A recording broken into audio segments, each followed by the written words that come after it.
Hajime Nagumo est un pauvre perdant dont le plus grand talent semble être d'exister tranquillement au point d'être ignoré ou trahi, comme le démontrent aimablement ses amis. Mais après avoir grignoté des monstres comme un blogueur culinaire dérangé et s'être associé à une petite amie vampire bien au-dessus de ses capacités, il se transforme en une véritable fantaisie de pouvoir. Avec sa nouvelle force, il écrase quiconque ose le défier, car apparemment, la meilleure vengeance est la protéine de monstre. Le chaos commence lorsque Nagumo se réveille seul, échoué dans les profondeurs du labyrinthe d'Orku. Alors qu'il se débat, clairement non préparé à la situation, il rencontre un lapin de Pâques géant.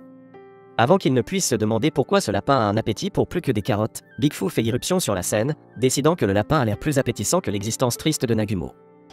Prédictiblement, Nagumo est ensuite sur le menu, et malgré tous ses efforts pour s'enfuir, Big Fu l'attaque, lui arrachant un bras. En paniquant, Nagumo fait ce qu'il sait faire de mieux, il utilise sa compétence incroyablement excitante, transmuter, pour creuser un trou dans lequel se cacher, se rappelant de l'entraînement qu'il a fait avec son bon ami Steve de Minecraft. Naturellement, il s'évanouit à cause de la perte de sang, car il ne sait même pas saigner correctement. Lorsqu'il se réveille, il aperçoit un cristal sacré brillant et se souvient avoir lu à propos de ses propriétés curatives, car être bien informé est l'une des choses dans lesquelles Nagumo est étonnamment bon, même si la survie ne faisait pas partie du programme. Flashback à une semaine plus tôt, lorsque Nagumo et ses camarades de classe se préparaient à affronter le labyrinthe d'Orku sous la direction du capitaine Meld. Une fois arrivé au 20e étage, Koki, le leader de la classe, gratifia Nagumo d'une déclaration qui renforça son moral, lui disant que sa vie était totalement inutile. Les choses ont vite pris une tournure dramatique lorsqu'un camarade a touché un cristal glanze, déclenchant un piège qui a transporté tout le monde au 65e étage, alias le centre des monstres. Alors que le chaos éclatait, Nagumo parvint, par je ne sais quel miracle, à transmuter un mur de rocher, offrant ainsi à ses camarades une chance de s'échapper. Pendant ce temps, le capitaine Meld jouait le héros, menant une contre-attaque pour gagner du temps pour sa propre fuite, mais fidèle à son caractère de perdant, il réussit à se faire toucher par des tirs amis, se retrouvant juste devant un behemoth. Le sol s'effondra sous lui, et il tomba en hurlant. Kaori, l'une des rares personnes qui se souciait réellement de Nagumo, était le cœur brisé. Elle lui avait supplié de ne pas rejoindre l'expédition, sachant pertinemment que ses instincts de survie étaient aussi bons que ceux d'un lemming. Mais Nagumo, toujours aussi génial, insista, et maintenant le voilà, trahi, brisé et sans collation. Déterminé à prouver qu'il est plus qu'un simple repas pour monstres, Nagumo se mit à survivre, sachant que tout comme Luffy, la viande est la clé de tout. Piégeant des renards démons, il prépare un festin de viande de monstre, et après l'avoir mangé, il se transforme en une toute nouvelle personne avec des cheveux blancs, des muscles saillants, et une personnalité qui laisse encore beaucoup à désirer. Avec son nouveau look et ses statistiques améliorées, il acquiert des compétences telles que manipulation de mana, évaluation de minéraux, et estomac de fer. Armé de ses pouvoirs, Nagumo fabrique une arme flashy, électrocute le lapin de Pâques jusqu'à ce qu'il se soumette, et le mange aussi, car pourquoi pas. Cela lui confère l'aptitude pas rapide et aérodynamisme, ce qui le rend assez agile pour traquer Big Fu pour un round 2. Confiant comme jamais, il se dirige vers le combat, esquivant les attaques de Big Fu comme s'il avait enfin appris à ne plus trébucher sur ses propres pieds. Après avoir lancé une grenade aveuglante et tiré sur le bras de Big Fu, il termine le combat en utilisant son champ électrique, tirant une balle directement dans le cerveau du Big Fu.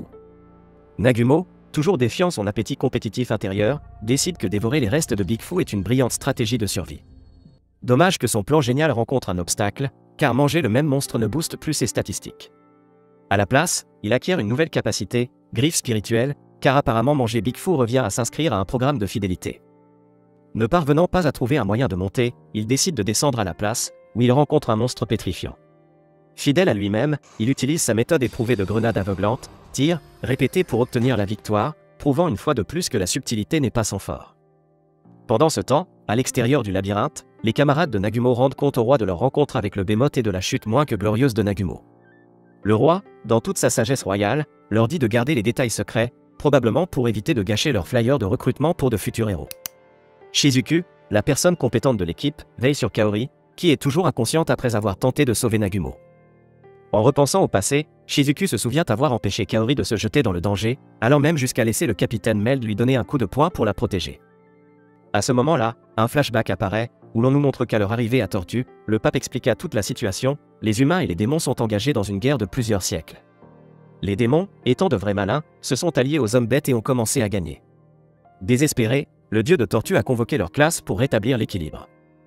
Naturellement, tout le monde était partant pour jouer les héros, sauf leur professeur Echo, qui avait l'audace de se soucier de leur sécurité. La majorité l'emporta, et ils partirent sauver le royaume. De retour au présent, Shizuku commence à se méfier lorsqu'elle aperçoit Yama se faufiler comme le personnage louche qu'il est. Tentant de le prendre au dépourvu, elle l'invitait à s'entraîner, mais il décline avec toute la subtilité d'un vilain d'anime. Après son départ, elle le soupçonne brièvement d'avoir joué un rôle dans la chute de Nagumo, mais décide que c'est trop tiré par les cheveux. Cas classique de faire confiance à la mauvaise personne, car c'est lui qui a tiré un coup de feu errant intentionnellement sur Hajime pour le faire envoyer au fond du labyrinthe. Lorsque Kaori finit par se réveiller, elle est horrifiée d'apprendre non seulement qu'elle a été inconsciente pendant 5 jours, mais que le groupe ne s'est jamais donné la peine de revenir pour Nagumo. Pendant ce temps, le voyage de survie de Nagumo est devenu une descente épique alors qu'il dévale les 50 étages du labyrinthe comme s'il était en train de speedrun un jeu vidéo. Il finit par tomber sur une porte scellée et, fidèle à lui-même, décide de l'ouvrir en force avec Transmuté. Ce coup de génie réveille 2 cyclopes. Toujours l'Overachiever, il en élimine un avant qu'il ne se réveille complètement, ne laissant plus qu'un monstre très grognon à affronter. Malgré sa magie défensive, Nagumo frappe sans relâche, brisant ses barrières et émergeant victorieux, car apparemment, la persévérance est maintenant une statistique. De son côté, Kaori jure de devenir plus forte pour pouvoir sauver Nagumo, embarquant Shizuku dans son montage d'entraînement. De retour dans le labyrinthe, Nagumo tombe sur des pierres de mana, qui servent aussi de clé pour ouvrir une porte mystérieuse. Parce qu'il n'a absolument rien appris sur les configurations suspectes, il l'ouvre et découvre une pièce sombre avec un énorme diamant au bout. À l'intérieur, il trouve une fille piégée dans le cristal, dégageant de fortes vibrations de bataille de boss ou histoire tragique. Nagumo, pour une fois clairement suspicieux, tente de partir, mais elle le supplie, affirmant avoir été trahi par sa famille royale vampire, qu'il a scellée pour être trop forte. Bien qu'il ait été trahi littéralement tout le temps, Nagumo décide de la libérer. Lorsqu'elle révèle qu'elle n'a pas de nom, il lui attribue le titre au sceau original de YE, signifiant lune, parce que pourquoi ne pas être poétique dans un piège mortel? YE est ravi, mais leur moment de complicité est brutalement interrompu lorsque Nagumo se fait poignarder dans le dos. Nagumo, prouvant qu'il est à la fois chanceux et têtu, se verse rapidement de l'eau bénite pour guérir après que YE l'ait aidé à retirer les pics qui le transperçaient. Juste au moment où il commence à penser qu'ils ont enfin une chance, un monstre crabe géant se précipite pour bloquer l'entrée. Nagumo, toujours le type prêt à se sacrifier, donne à YE quelque chose à manger pour qu'elle puisse reprendre de l'énergie pendant qu'il se bat courageusement contre l'armure du crabe. Comme prévu, ses efforts sont aussi efficaces qu'un marteau en caoutchouc contre de l'acier. Voyant qu'il lutte comme un amateur, YE intervient pour l'aider en enfonçant ses crocs dans son couffre parce qu'après tout, qui a besoin de frontières personnelles au milieu d'un combat de boss? Canalisant ses pouvoirs, elle lance Azure Blaze, infligeant un coup puissant. Cependant, elle est épuisée après un seul tir, prouvant qu'une vampire de 300 ans peut aussi se fatiguer. Avec les encouragements motivants de Nagumo, qui lui indique le point faible comme un joueur de jeux vidéo dans le siège arrière, ils font équipe et finissent par abattre le crabe. Plus tard, pendant qu'il cuisine de la viande de crabe, Nagumo demande innocemment à YE comment quelqu'un de plusieurs siècles peut encore ressembler à un enfant. YE explique que les labyrinthes ont été construits par des mavericks pour échapper aux dieux et que trouver le repère du maverick pourrait conduire à la liberté. Excité par la perspective de fuir son buffet de monstres sans fin, Nagumo montre à YE sa nouvelle arme améliorée, fabriquée à partir de la coquille du crabe. YE, légèrement déstabilisé par son design surdimensionné, se demande s'il est même humain, ce qui devient une question de plus en plus valide. Alors qu'ils continuent leur voyage à travers le labyrinthe, Nagumo raconte comment ses camarades de classe l'ont trahi pour sa faiblesse. YE, touché par son histoire, verse une larme, mais Nagumo lui assure qu'il en a tiré un trait, même s'il en parle à chaque occasion. Il l'invitait à se joindre à lui dans sa quête pour s'échapper, cimentant ainsi leur partenariat comme l'équipe la plus étrange jamais formée.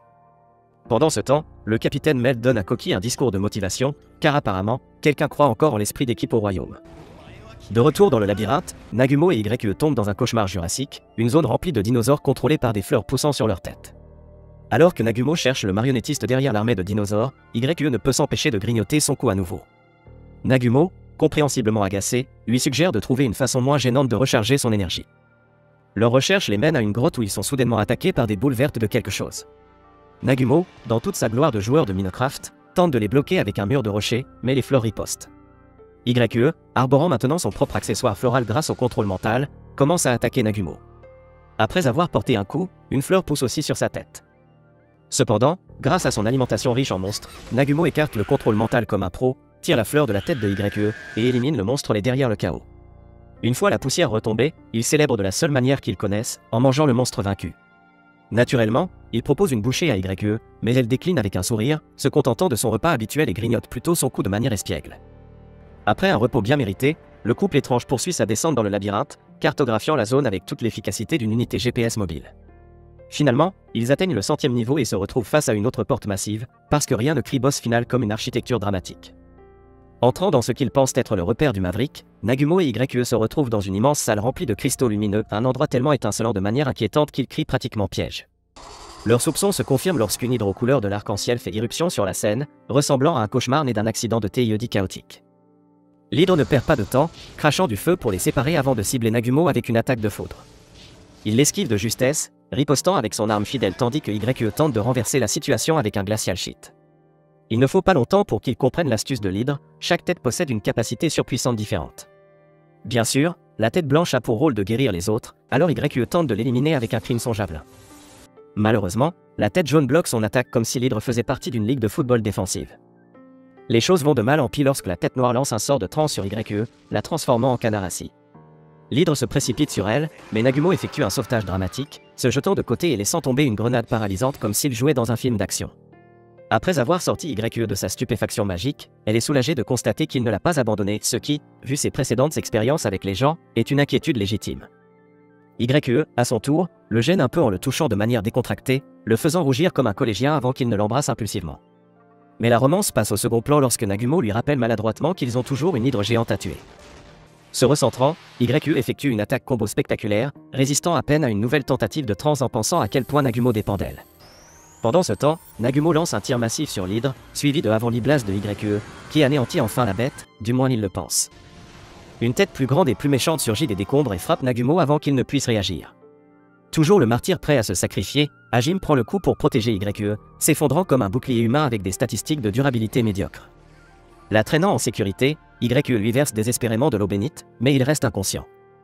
Décidant qu'elle en a assez d'attendre, elle prend son arme, prête à affronter l'hydre seule, mais elle est rapidement frappée avant de pouvoir faire beaucoup de dégâts. Juste au moment où il semble que tout soit fini, Nagumo effectue un retour de dernière minute, se précipitant vers elle plus rapidement que d'habitude.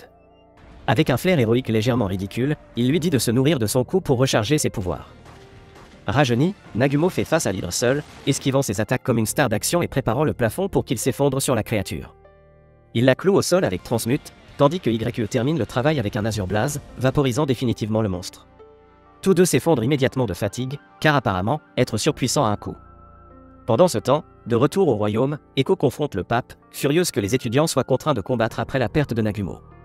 Mançant de ne plus aider aux fermes, un mouvement de puissance étonnamment sauvage, elle le force à accepter de ne pas forcer les étudiants réticents à se battre. Elle s'en va en furie, laissant le pape gérer son bordel. De retour dans le labyrinthe, les camarades de classe de Nagumo retournent au 60e étage pour la première fois depuis son accident. Avec Kaori qui garde encore l'espoir de le retrouver, le groupe décide de continuer le lendemain, ignorant complètement que Nagumo est devenu une machine à tuer les monstres inarrêtables avec une compagne vampire. Nagumo se réveille alors dans son lit avec YQE, car apparemment, les expériences de mort imminente sont son porte d'entrée vers des moments intimes. Perplexe, il lui demande comment ils en sont arrivés là. YQE explique qu'elle a traîné son pauvre corps jusqu'au repère du Maverick, l'a soigné avec de l'eau bénite, et a dormi à ses côtés. Un chevalier en armure brillante, mais avec moins de chevaux et plus de morsures dans le cou. Après s'être habillés, ils explorent le repère, finissant par tomber sur le cadavre du Maverick, Orku. Parce que marcher sur des symboles inquiétants est une idée géniale, Nagumo active un cercle magique, déclenchant un enregistrement d'Orku. Le Maverick félicite Nagumo d'être arrivé dans sa chambre, puis se lance dans un monologue expositif sur sa rébellion contre les dieux. Nagumo écoute, mais il est clair qu'il commence à décrocher mentalement, se demandant probablement ce qu'il y a pour le dîner. Pendant ce temps, les anciens camarades de Nagumo atteignent enfin le 65e étage. Comme prévu, Koki et Shizuku sont trop occupés à flirter pour se concentrer, ce qui pousse le capitaine Meld à les rappeler à l'ordre. Arrivé au même endroit où Nagumo a fait sa chute peu héroïque, le groupe réveille à nouveau le Behemoth, et cette fois, ils sont prêts. Le capitaine Meld crie un plan d'évasion, mais les étudiants, pleins de courage, chargent plutôt le monstre. Koki prend la tête, lançant le premier coup avec son avant-flash avant de donner des ordres comme un leader en herbe. Sakagami utilise sa force brute pour maintenir le Behemoth au sol, afin que le capitaine Meld puisse porter le coup fatal. Mais, dans une démonstration d'ironie tragique, le coup d'épée de Meld est si faible que c'est presque embarrassant. Shizuku, peu impressionné, s'avance et tranche la corne du Behemoth en un seul mouvement net, prouvant qu'elle est la véritable MVP. Pendant ce temps, Kaori soutient l'équipe avec sa Halo Magic, lançant des sorts protecteurs pendant que Koki tente de jouer au héros et finit inévitablement expédié par le Behemoth. Kaori le sauve encore et les étudiants s'unissent enfin pour abattre le monstre et son entourage, prouvant que l'esprit d'équipe fait réussir le rêve, même si ce rêve consiste à nettoyer sans cesse les dégâts de Koki. De retour dans le repère, l'enregistrement d'Orku n'est pas terminé. Il propose à Nagumo ses pouvoirs, lui suppliant de ne pas les utiliser pour le mal. Nagumo étant Nagumo, ne se préoccupe pas du dilemme moral et absorbe simplement le savoir. Tandis que les informations envahissent son esprit, il se rend compte que les Mavericks n'étaient pas des méchants, mais des libérateurs luttant contre les dieux. Ce qui ne l'intéresse pas vraiment, son seul objectif est de rentrer chez lui. Il dit à YQE, d'un ton décontracté, qu'il a appris la magie de création et qu'il peut maintenant fabriquer des artefacts. Le duo enterre le corps d'Orku par respect, ou peut-être juste par ennui, et se dirige vers son atelier. Là, il découvre un cercle magique lié à la surface grâce à l'anneau d'Orku, ainsi qu'un livre révélant que conquérir d'autres labyrinthes pourrait leur accorder encore plus de magie ancienne. Décidant qu'ils n'ont pas fini d'explorer les donjons, ils s'installent pour maîtriser tout ce que le repère a à offrir. Plus tard, pendant qu'ils se détendent dans le bain, Nagumo reçoit une visite surprise de YE, qui déclare qu'il a désormais un accès illimité à tout son corps. La subtilité n'est clairement pas son fort. Au cours des 2 mois suivants, entre des moments de démonstration publique d'affection vampire, Nagumo met ses nouvelles compétences à l'œuvre. Il construit un bras prosthétique, couvre son œil manquant avec des équipements stylés, et glisse même une bague au doigt de YE, officialisant ainsi leur lien. Lorsqu'ils sont enfin prêts à refaire surface, Nagumo avertit YE que son existence surpuissante risque de faire de lui une cible, et les deux jurent de se protéger mutuellement et de prendre le monde à bras le corps. À la surface, une fille lapin attendant un sauvetage héroïque comme une demoiselle en détresse est attaquée par un monstre. Entrée Nagumo et YE, clairement pas d'humeur pour des quêtes secondaires, mais la fille se précipite vers eux, suppliant de l'aide et offrant à Nagumo tout ce qu'il veut. Hajime s'agace de l'interruption, mais vous pouvez totalement commenter et me dire ce qu'il aurait dû demander. Quoi qu'il en soit, Nagumo refuse catégoriquement d'aider, mais lorsqu'il remarque que ses melons sont plus gros que ceux de YE, ses priorités semblent changer, et il intervient à contre-séure pour sauver la situation. Lorsque le monstre fait sa grande réapparition, Nagumo ne perd pas de temps et le tire dans l'oubli pour avoir osé exister en sa présence. La fille lapin, impressionnée et presque en train de s'évanouir, se présente sous le nom de Shiya et le supplie de sauver sa famille. Nagumo, perpétuellement agacé, la gifle lorsqu'elle essuie ses larmes sur lui. Shiya ne manque pas une seconde, affirmant que les garçons durent aimer les filles sexy, mais Nagumo lui donne une leçon de réalité, lui disant qu'elle ne vaut pas un clou comparé à YE. Sans se démonter, Shiya persiste, soulignant que ses melons sont supérieurs et les lui offrant comme une offre alléchante. Nagumo, essayant d'éviter le regard meurtrier de YE, se détourne prudemment tandis que YE prépare en silence la fin de Shiya. Après avoir échappé de justesse à la colère de YE, Shiya explique son histoire tragique, sa tribu a été exilée du territoire des hommes bêtes, et maintenant, ils ont des problèmes avec les monstres. Elle explique que c'est principalement parce qu'elle peut voir des futurs possibles, un pouvoir peu commun chez les hommes bêtes. Les autres hommes bêtes voulaient la tuer à cause de cela, mais sa tribu a cherché à la protéger, ce qui a mené à leur dilemme actuel, puisque les hommes lapins ne sont pas assez forts pour survivre seuls. Nagumo, aussi indifférent que jamais, sort le vélo qu'il a fabriqué dans le donjon pour la laisser derrière. Mais YE, dans un rare élan de patience, suggère qu'ils aident Shiya, puisqu'elle peut les guider vers le grand arbre. Nagumo accepte, bien qu'il transforme immédiatement Shiya en appât à monstre pour son amusement, l'utilisant pour attirer les ennemis tandis qu'il les élimine. Lorsqu'ils atteignent le village des hommes lapins, Nagumo s'occupe des monstres qui les terrorisent. En guise de remerciement, Shiya se porte volontaire pour rejoindre Nagumo et YE dans leur voyage. Sans surprise, il la rejette immédiatement, Nagumo déclarant brutalement que son inutilité ne ferait que les ralentir. Tout le village, désespéré d'améliorer ses chances de survie, supplie Nagumo de les entraîner à la place. À contre-séure, il se met au travail, tandis que YE prend Shiya dans des séances d'entraînement qui consistent principalement à la battre sans pitié. Au fil du temps, cependant, Shiya s'améliore suffisamment pour réussir à porter un coup, ce qui est impressionnant compte tenu de la haine évidente de YE à son égard. Plus tard, Nagumo vérifie les progrès de Shiya, et YE admet à contre-séure que Shiya est étrangement forte. Shiya profite de l'occasion pour avouer qu'elle est tombée amoureuse de Nagumo, ce qui provoque la colère de YE. Avant qu'elle ne transforme Shiya en encas pour le prochain monstre qu'ils rencontreront, les autres hommes lapins annoncent qu'ils ont éliminé les menaces locales. Les anciens hommes bêtes dociles sont désormais une milice assoiffée de sang, prouvant que les méthodes d'entraînement de Nagumo peuvent être un peu trop efficaces. Les hommes lapins guident Nagumo et YE vers le grand arbre, où ils découvrent une pierre portant un design similaire à celui du labyrinthe d'Orku. En insérant l'anneau d'Orku, un message est activé, la porte ne s'ouvrira que pour quelqu'un possédant 4 symboles et le pouvoir de régénération. Ne répondant pas aux critères, Nagumo décide qu'ils vont d'abord nettoyer les 4 labyrinthes restants. Alors qu'ils se préparent à se séparer des hommes lapins, Shiya s'accroche à son rêve de rejoindre Nagumo et YE. Elle rappelle à YE leur accord précédent, forçant YE, malgré chaque fibre de son être hurlant non, à convaincre Nagumo de laisser Shiya les accompagner. Après avoir quitté la mer des arbres, notre trio chaotique se dirige vers les gorges de Reisen pour localiser le prochain labyrinthe. Avec une carte en main et aucun sens de l'orientation, ils se perdent jusqu'à ce que Shiya découvre l'entrée, purement par chance. Une tablette de pierre les accueille dans le labyrinthe de Melody juste au moment où Shiya, fidèle à elle-même, tombe dans une trappe. À l'intérieur, la voix de Melody commence à les narguer à travers la tablette de pierre, atteignant de nouveaux niveaux de désagrément. Ne supportant pas les moqueries d'une pierre, Shiya fracasse la tablette avec son marteau. Malheureusement, la voix de Melody persiste, prouvant que même la force brute de Shiya ne peut pas faire taire l'NPC la plus agaçante de l'univers. Alors qu'il navigue dans le labyrinthe, Shiya devient le bulldozer non officiel de l'équipe, écrasant des pièges à gauche et à droite. Malgré son enthousiasme, ils finissent par tourner en rond, revenant dans la même pièce plus de fois que Nagumo ne peut en compter. De retour dans le royaume, Yuka tente de convaincre ses camarades, qui se sont bien installés dans la ville des Lâches, de rejoindre le groupe d'Echo, puisqu'ils ne comptent pas entrer dans le donjon de toute façon. Déterminé à ne pas rester sur la touche, Yuka se prépare à passer à l'action. Pendant ce temps, à l'intérieur du labyrinthe de Melody, nos héros tombent enfin sur une porte massive, convaincus qu'elle mène à la tanière de Melody. Mais d'abord, ils doivent se battre contre une horde d'armure, avec Shia qui écrase et Nagumo qui tire pour atteindre la ligne d'arrivée. Lorsqu'ils éclatent la porte, ils sont accueillis par une immense armure prétendant être Melody. Nagumo, n'y croyant pas, souligne qu'Orku avait mentionné que Melody était morte. L'armure insiste, affirmant que c'est bien elle, et demande pourquoi ils cherchent de la magie ancienne. Nagumo explique qu'il a été attiré dans leur monde et qu'il veut juste rentrer chez lui. Melody, aussi utile qu'une énigme dans une salle piégée, refuse de confirmer si elle possède la magie dont il a besoin. Naturellement, le groupe décide que la violence est la solution. Malgré leurs meilleurs efforts, ils peinent à infliger des dégâts réels à l'armure, qui réplique en lâchant une véritable tempête de boîtes flottantes. Alors que le chaos s'installe, Nagumo crée une ouverture pour que YQE puisse se faufiler derrière et attaquer, tranchant dans l'armure. Melody rit simplement, soulignant que son armure peut se régénérer plus vite que Shia ne peut balancer son marteau. Refusant d'abandonner, Nagumo utilise ses forêts pour maintenir l'armure en place, et Shia la fracasse avec son marteau dans un rare moment de gloire. YQE, impressionné par les progrès de Shia, lui demande de se pencher, pas pour quelque chose de bizarre, juste pour une tape de victoire, mais Shia se frotte dramatiquement le dos à la place, comme si elle portait le poids de l'équipe. Melody intervient, délivrant un avertissement cryptique sur les défis à venir et surnommant Nagumo le tueur de Dieu avant que son pouvoir ne s'estompe. Dans la pièce suivante, un autre corps de Melody leur accorde un anneau avec de la magie gravitationnelle, précisant que seul YQE a les compétences nécessaires pour l'utiliser si elle s'entraîne suffisamment. Nagumo, n'étant jamais du genre à laisser passer une occasion, saisit la nouvelle Melody et la secoue comme une pinata, espérant obtenir plus de butin. Fidèle à sa nature de troll, Melody jette ses trésors à l'égout, les laissant les mains vides. Alors qu'il continue, Shia rencontre un poisson qui parle, ce qui submerge rapidement son petit cerveau, la faisant s'évanouir.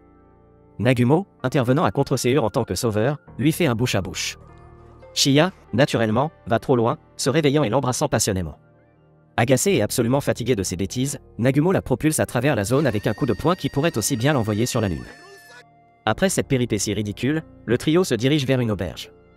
Nagumo, clairement épuisé, demande une chambre ou plutôt 3 chambres, car il n'est pas en quête de plus de drame ce soir. YQE, cependant, a d'autres plans, suggérant que Shia prenne une chambre séparée pour qu'elle et Nagumo puissent profiter de temps privé. Shia proteste, impudente comme toujours, insistant pour rester avec lui aussi, et les trois continuent à se disputer jusqu'à ce que Shia dise quelque chose d'un peu trop embarrassant, ce qui met Hajime en colère contre elle. Le lendemain, le trio rencontre Chang, le chef d'une guilde d'aventuriers, qui les traque avec toute la persistance d'un vendeur à porte. Chang leur propose une mission, le fils du comte Seta et son groupe ont disparu, et ils doivent être secourus. Nagumo, prévisible et désintéressé par le rôle de héros, refuse catégoriquement, mais Chang, qui n'abandonne jamais facilement, adoucit l'offre, promettant une grosse récompense et offrant de soutenir le groupe en cas de futur ennui. Ce n'est que lorsque Chang mentionne les plaques de statut et propose de les aider sans condition que Nagumo, à contre-séure, accepte, car rien ne motive plus que la vieille méthode de la corruption. Avant de s'attaquer à la mission, Nagumo décide de faire un détour important vers un village producteur de riz nommé Or, car le riz passe avant les aventuriers disparus. Pendant ce temps, Echo mène son groupe de fermiers héros dépareillés, incluant Yuka et les autres rejetés du labyrinthe, pour établir des fermes de riz. Alors qu'ils font une pause dans leur journée et profitent d'un repas, Echo s'inquiète de Shimizu, qui est porté disparu depuis une semaine. L'aubergiste les informe de manière inquiétante que ce pourrait être leur dernier repas en raison des retards de livraison de fournitures à cause des troubles dans les montagnes, mais il laisse entendre que de l'aide est en route. Entre alors Nagumo, YQE et Shia, entrant dans l'auberge comme s'ils en étaient les propriétaires. Echo reconnaît immédiatement Nagumo et se précipite vers lui, lui posant une série de questions sur sa transformation en Lord des Ténèbres et pourquoi il n'est pas retourné auprès de ses camarades. Nagumo, dans sa mode habituelle, répond par des réponses vagues qui ne font qu'empirer les choses. C'est alors que le prince charmant entre en scène, incapable de résister à l'envie de s'immiscer dans le drame. Le prince se dirige en trombe vers la table de Nagumo, plein d'indignation morale, et a l'audace d'appeler Shia une véritable centrale énergétique sale. Mais lorsqu'il menace YQE, Nagumo craque. Avec un tir d'avertissement qui fait taire toute la pièce, Nagumo fait clairement savoir que sa patience a officiellement atteint sa limite. Ses anciens camarades restent sous le choc, se demandant comment le Nagumo calme et insignifiant qu'ils connaissaient est devenu un seigneur des ténèbres avec une arme. Pendant ce temps, Yuka se souvient comment il lui a sauvé la vie dans le labyrinthe, recomposant silencieusement le puzzle.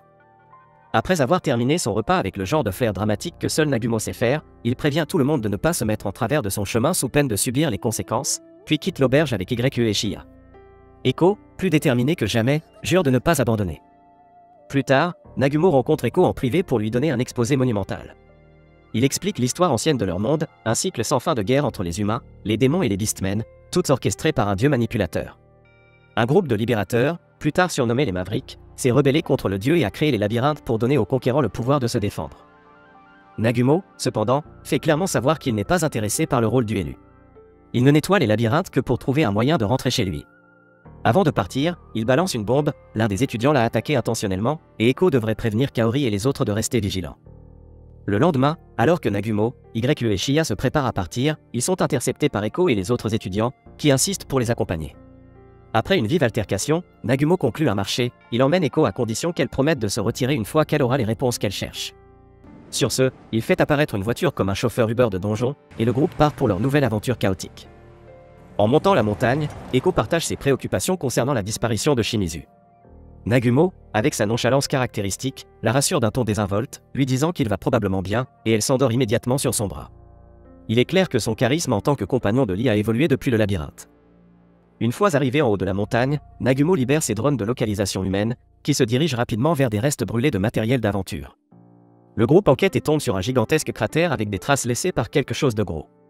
En suivant la piste vers le haut, ils arrivent devant une cascade, où ils sentent une présence humaine. YE, toujours la MVP, crée un chemin à travers l'eau, révélant Will le seul survivant d'un affrontement avec un dragon noir. Will, complètement convaincu qu'il est trollé et inutile pour avoir été épargné, commence à sombrer dans l'Autriche-Pity.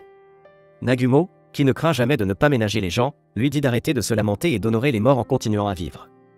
Juste au moment où le groupe commence à se demander comment Will a bien pu arriver jusque-là, le sol commence à trembler, et le dragon noir fait irruption sur la scène, se présentant par un souffle de feu. Nagumo, prenant exemple sur The Rising of the Shield Hero, bloque l'attaque avec un bouclier.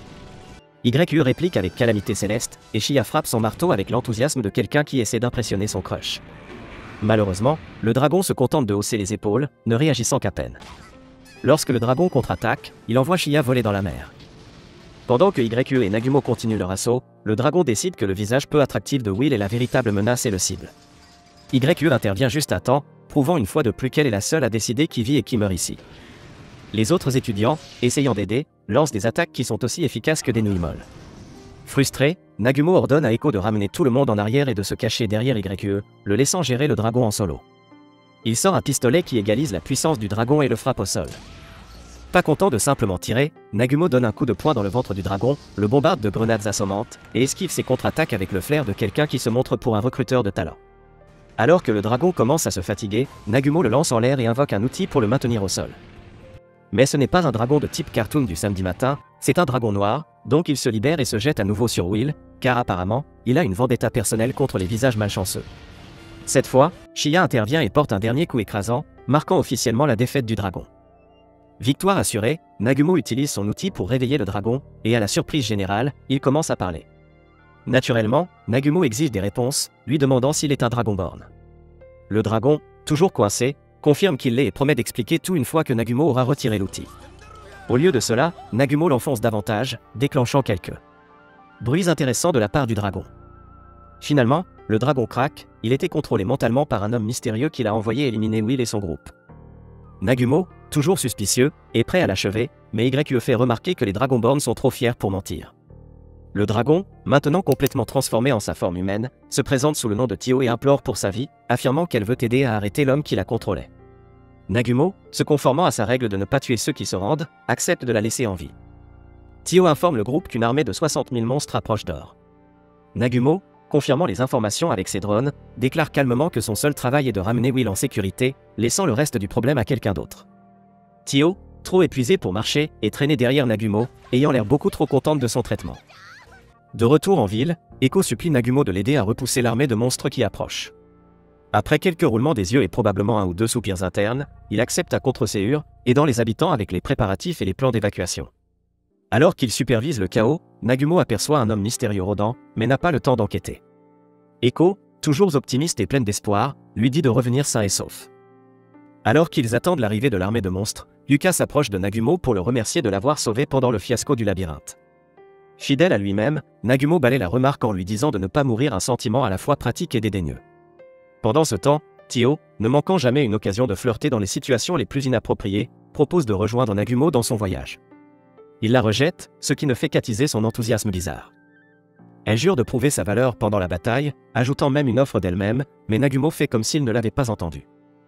Lorsque l'armée de monstres finit par apparaître, Nagumo prononce un discours enflammé aux habitants, leur assurant qu'ils ne peuvent pas perdre avec Echo, la déesse de l'abondance, menant l'attaque. La foule acclame, bien que leur chance reste aussi sombre que jamais. Une fois la bataille lancée, Nagumo et Shiya déchaînent une pluie de feu tandis que YE et Tio bombardent l'ennemi avec des sorts.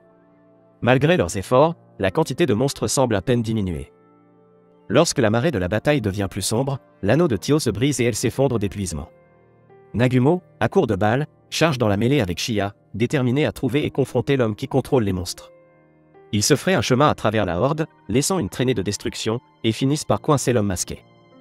Nagumo, pas du genre à faire de longs monologues, tire immédiatement sur le loup de l'homme avant qu'il ne puisse s'échapper et le traîne de retour en ville.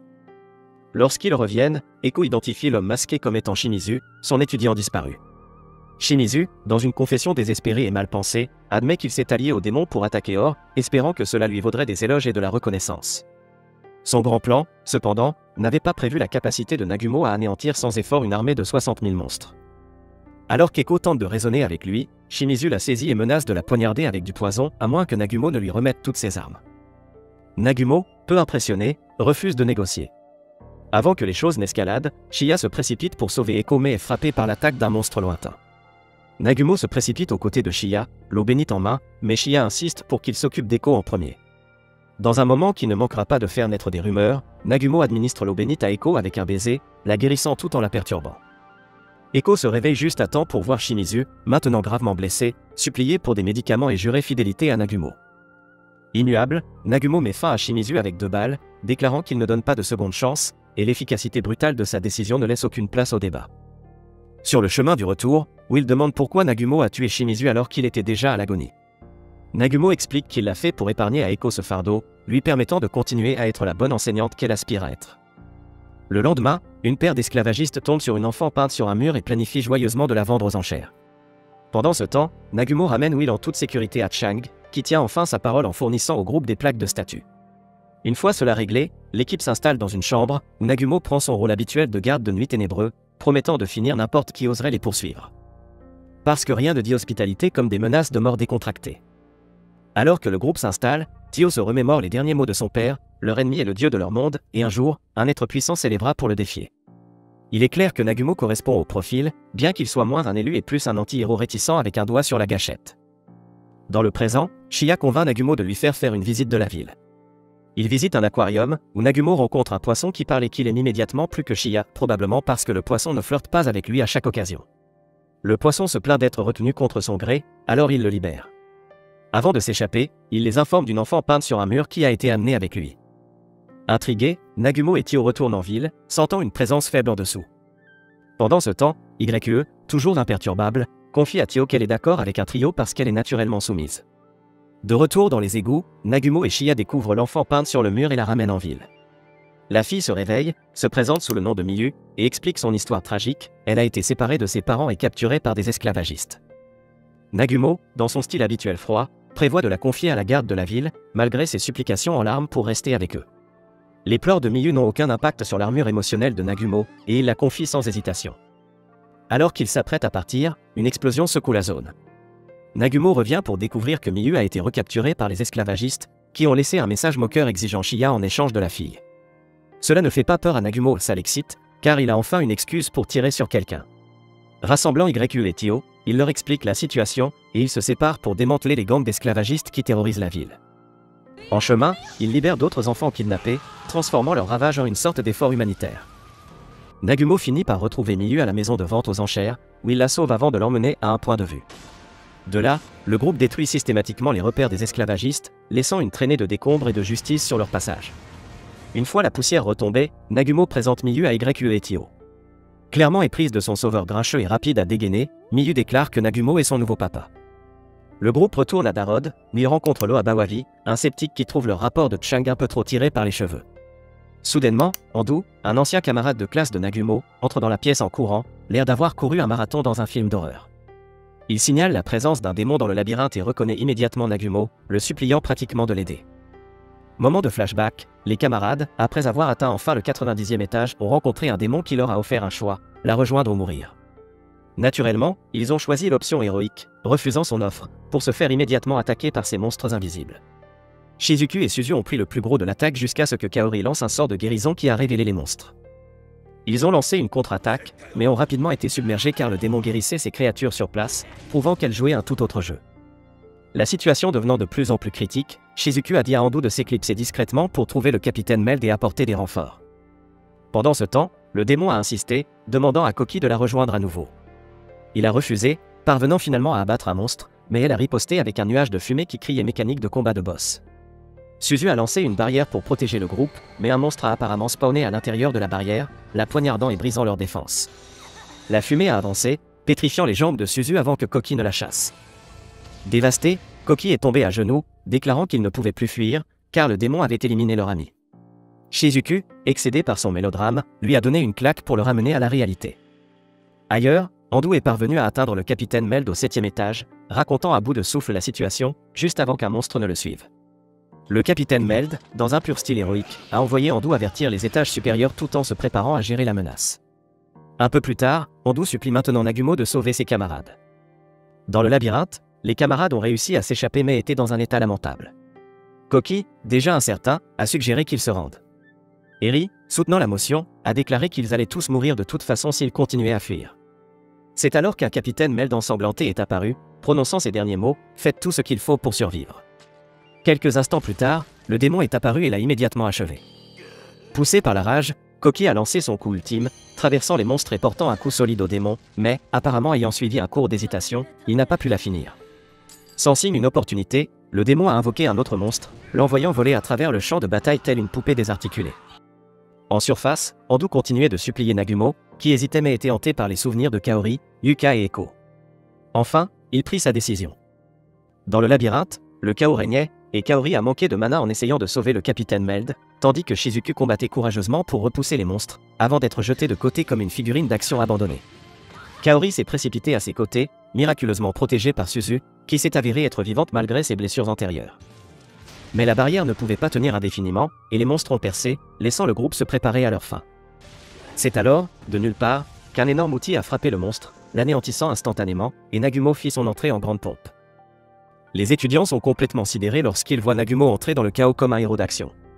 Son groupe le suit de près, et il prend immédiatement les commandes, leur ordonnant de protéger ses camarades et de nettoyer les monstres pendant qu'il affronte le démon. Lui offrant une chance de fuir, Nagumo donne au démon un billet aller simple pour sortir. Elle ricane, affirmant qu'il vient de marcher dans l'enfer. Impassible, Nagumo déclare qu'elle est son ennemi et se jette directement dans la bataille. Attrapant un monstre dans les airs, il le jette à travers la pièce avant de décharger une pluie de balles sur toutes les créatures que le démon envoie vers lui.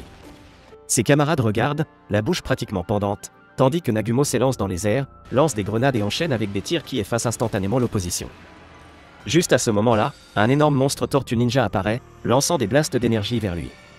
Nagumo, avec calme, dévie l'attaque avec son bouclier, renvoyant l'attaque directement vers le démon. Koki, visiblement secoué, demande à Andu qui est ce fou absolu. Lorsqu'Andu révèle qu'il s'agit en fait de Nagumo, Eyama manque de s'effondrer, se souvenant qu'il était celui qui avait lancé l'attaque déviante qui avait envoyé Nagumo dans les profondeurs du labyrinthe. Il peine à comprendre ce glow-up terrifiant, marmonnant de l'incrédulité, mais YQE le ferme rapidement, lui disant de laisser Nagumo faire. Comme sur commande, des monstres se précipitent vers les étudiants, mais YQE les piège dans une boule tournoyante d'obscurité avec son dark firmament. Chia entre ensuite en scène, anéantissant un autre groupe de monstres avec son marteau. Pour ne pas être en reste, Tio libère sa puissance, réduisant ses cibles en cendres. Le démon, désespéré, envoie un serpent de Baltimore ramper vers Shizuku et Kaori. Nagumo lance décontracté une épée à Shizuku, qui l'utilise pour trancher le serpent en morceaux. Se rendant compte qu'elle perd du terrain, le démon libère son coup ultime, invoquant un nuage sombre qui semble annoncer la fin de Nagumo. Tout le monde retient son souffle, sauf Miyu, qui crie papa. Dans un moment de détresse, provoquant une vague hilarante de jalousie chez Kaori. Quelques instants plus tard, Nagumo émerge indemne, comme pour dire « c'est tout ce que tu as ». Il interroge le démon sur la source de son pouvoir et déduit que quelqu'un avec de la magie ancienne doit lui avoir donné. Alors que le démon accepte son destin, elle avertit Nagumo que son amant viendra pour se venger. Avec du sang-froid, Nagumo promet d'envoyer son amant la retrouver dans l'au-delà. Elle implore pour sa vie, mais Nagumo met fin à ses jours sans hésitation, laissant Yama se mouiller une fois de plus. Après la bataille, Chia rapporte qu'elle a soigné le capitaine Meld avec succès. YE se précipite vers Nagumo pour un moment romantique obligatoire, mais les camarades s'approchent aussi. Kaori le remercie de les avoir sauvés et s'excuse de ne pas avoir tenu sa promesse de le protéger, se jetant dans ses bras.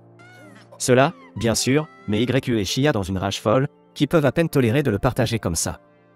En sortant du labyrinthe, un homme nommé Koki remet en question Nagumo, l'accusant de cruauté inutile en tuant le démon. Nagumo l'ignore, rétorquant qu'il n'est pas faible comme Koki et qu'il termine ce qu'il commence. Il précise ensuite qu'il a seulement aidé parce qu'il le devait à Kaori, ce qui lui vaut un regard mortel de la part de YE. À la surface, Kaori confesse son amour pour Nagumo, déclarant hardiment qu'elle veut rester à ses côtés même en tant que pièce rapportée. YUE, toujours l'alpha, permet cela avec un sourire en coin, planifiant clairement de remettre Kaori à sa place. Kaori relève le défi, confiante de pouvoir voler le cœur de Nagumo à ce qu'elle appelle une vieille routière. Nagumo, totalement indifférent au drame, dit au groupe qu'ils partent le lendemain. Plus tard dans la nuit, alors que tout le monde se détend, Koki tente d'empêcher Kaori de partir avec Nagumo, mais Shizuku le remet à sa place avec un « occupe-toi de tes affaires ». Le lendemain matin, Kaori dit ses adieux en larmes et rejoint le groupe de Nagumo, déterminé à faire ses preuves. En s'éloignant, la rivalité entre YUE et Kaori commence officiellement. De retour dans le royaume, Ishtar informe le roi du retour des héros et des éternelles manigances des démons. La princesse Lily, visiblement stressée, se redresse lorsqu'un serviteur annonce leur arrivée. Elle se précipite pour les accueillir et est ravie de voir Shizuku et les autres camarades, visiblement soulagés qu'ils ne soient pas tous devenus des encas pour monstres. Elle apprend que les soi-disant rejetés des héros ont beaucoup entraîné pendant que les autres s'aventuraient dans le labyrinthe. Cependant, lorsque Lily demande des nouvelles de Kaori, Shizuku lâche l'info, révélant que Kaori a déserté du côté de Nagumo, totalement captivé par son incroyable transformation. Naturellement, cette révélation laisse Koki bougon comme un enfant qui vient de perdre son jouet préféré. Lily, toujours curieuse, souhaiterait pouvoir voir Nagumo par elle-même, mais Shizuku la met en garde, plaisantant en disant que Nagumo a déjà trop d'admiratrices, ce qui signifie qu'il n'y a plus de place dans le fan club de Nagumo. Pendant ce temps, Nagumo et son équipe bravent le désert, avec Kaori et YUE enfermés dans une nouvelle dispute sur celui que Nagumo préfère. YUE gagne facilement le débat en montrant ses compétences supérieures, laissant Kaori loin derrière. Leur querelle est interrompue lorsque Tio leur signale une horde de vers de sable géants devant eux. Étrangement, les créatures hésitent à attaquer jusqu'à ce qu'un d'entre eux surgisse juste devant eux, déclenchant le chaos inévitable. Dans la confusion, Kaori essaie d'attirer l'attention de Nagumo, mais le groupe la ligote pour éviter qu'elle ne soit une distraction. Nagumo prend la scène, libérant son arsenal et fauchant les vers de sable avec facilité, nettoyant le chemin comme une véritable machine de destruction. Alors que la poussière retombe, ils aperçoivent un homme allongé au milieu de la route, paraissant complètement hors de place. Kaori, toujours la prêtresse dévouée, vérifie son état et diagnostique un excès de mana, ce qui est en gros de l'indigestion magique sur stéroïdes. Elle lance un sort pour le stabiliser temporairement, mais prévient que ce n'est qu'un dépannage rapide. Lorsque l'homme se réveille et voit Kaori, il suppose qu'il est au paradis. Nagumo, n'en ayant rien à faire, marche calmement sur lui, lançant la réplique classique « Trouve-toi ta propre fille ». De retour dans le camion, l'homme se présente comme Bizet, fils du duc d'Ankaji. Il explique que sa ville est en crise, révélant qu'une fièvre mystérieuse frappe son peuple et que l'approvisionnement en eau est contaminé par un poison qui cause un excès de mana. Entendant cela, Nagumo accepte étonnamment d'aider à trouver un remède dans le volcan Jaran. Pendant ce temps, dans le royaume de Garland, Fred a une réunion stratégique avec son subordonné, Michael. La dernière mission de Fred a échoué, à cause d'un irrégulier qui a anéanti toute leur armée. Humilié mais non découragé, Fred jure de se rendre lui-même au volcan Jaran pour obtenir le pouvoir d'un dieu au service de leur roi. Lâchant Michael en charge, Fred part, alimenté par la vengeance et prêt à affronter les irréguliers qui ont osé gâcher ses plans diaboliques. Lorsque l'équipe arrive à Ankaji, ils sont accueillis par le duc, qui implore leur aide comme tous les autres habitants de sa ville.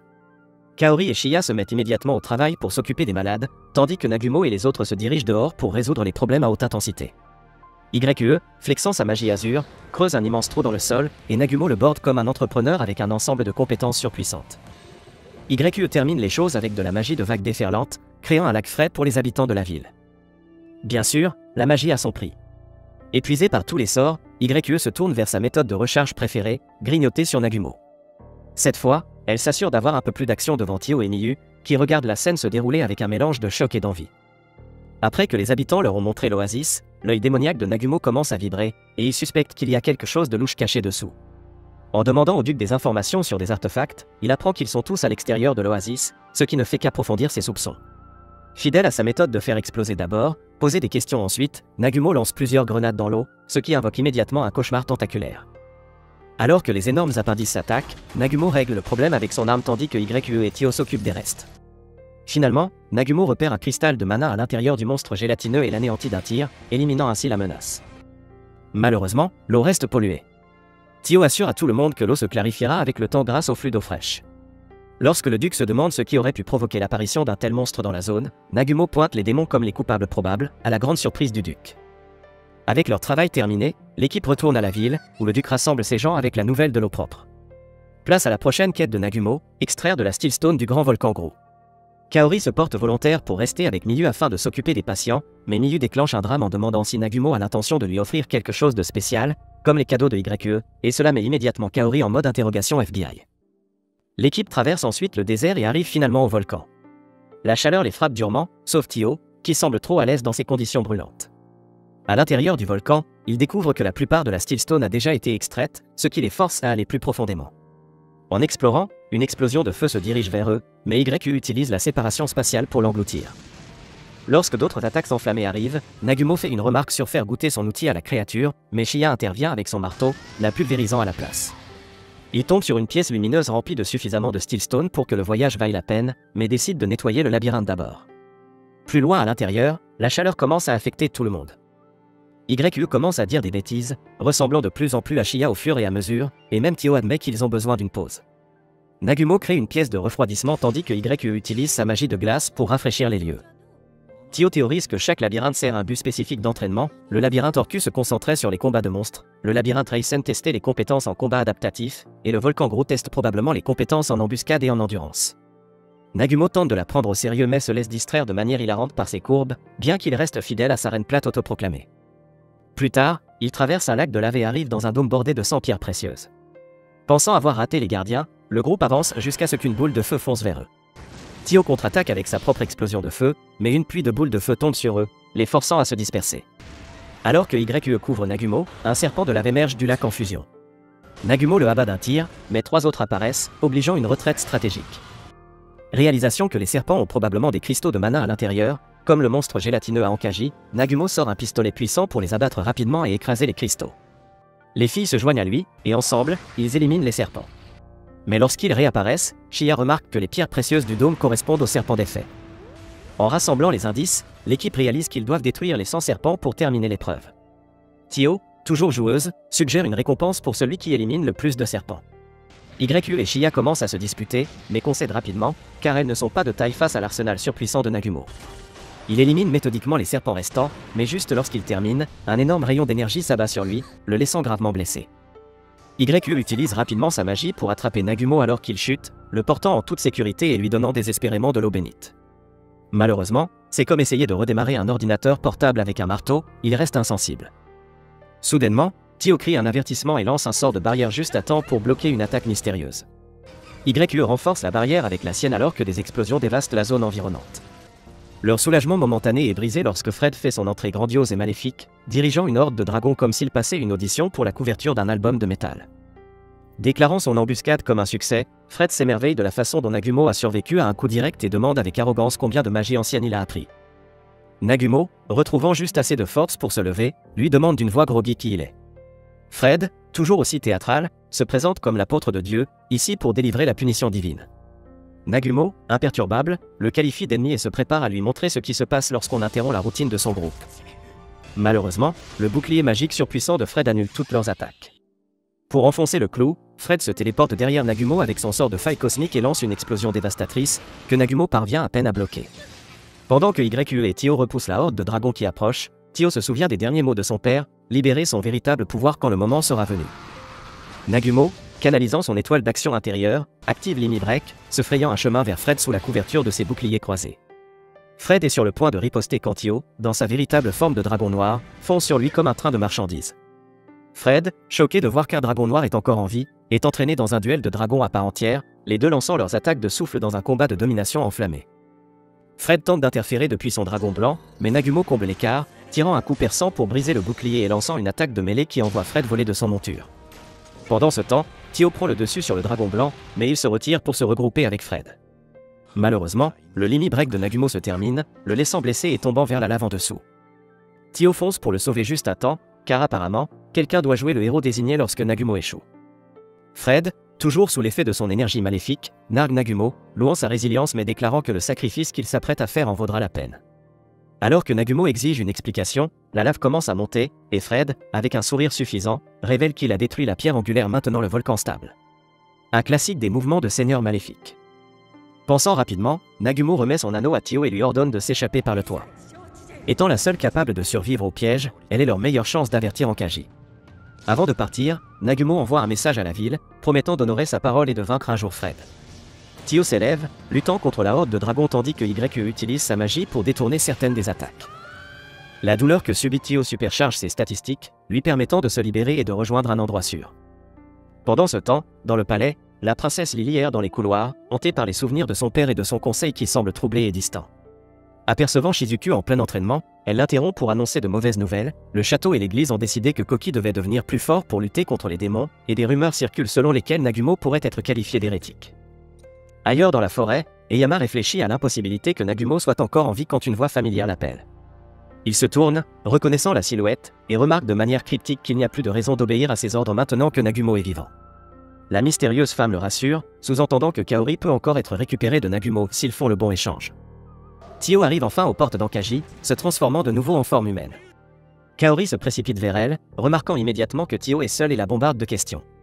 Tio, visiblement épuisé, explique ce qui s'est passé et rassure Kaori en lui disant qu'elles reverront Nagumo.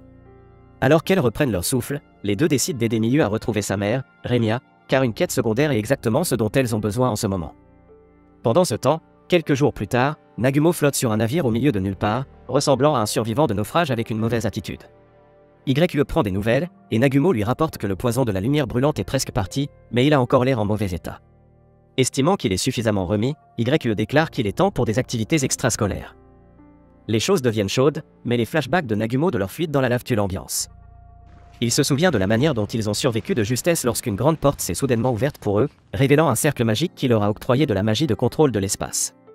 Avec ce nouveau pouvoir, ils ont reçu un message de Gru, encourageant l'humanité à embrasser le libre arbitre. YE, toujours en quête de nouvelles acquisitions, prend la preuve de la conquête mais les avertit qu'ils ne peuvent pas encore utiliser la magie spatiale, c'est bien trop avancé. Nagumo mentionne alors, de manière décontractée, qu'il a construit un navire capable de nager dans la lave, parce que, bien sûr, il l'a fait. Grâce à la magie de barrière de YE, ils ont embarqué et ont réussi à s'échapper, mais les choses ne sont pas devenues plus faciles. Des créatures marines les ont attaqués, et lorsqu'ils ont manqué de munitions, YE est intervenu avec sa magie pour terminer le combat. Malheureusement, l'effort l'a laissé trop épuisé pour aider Nagumo, qui se remettait encore.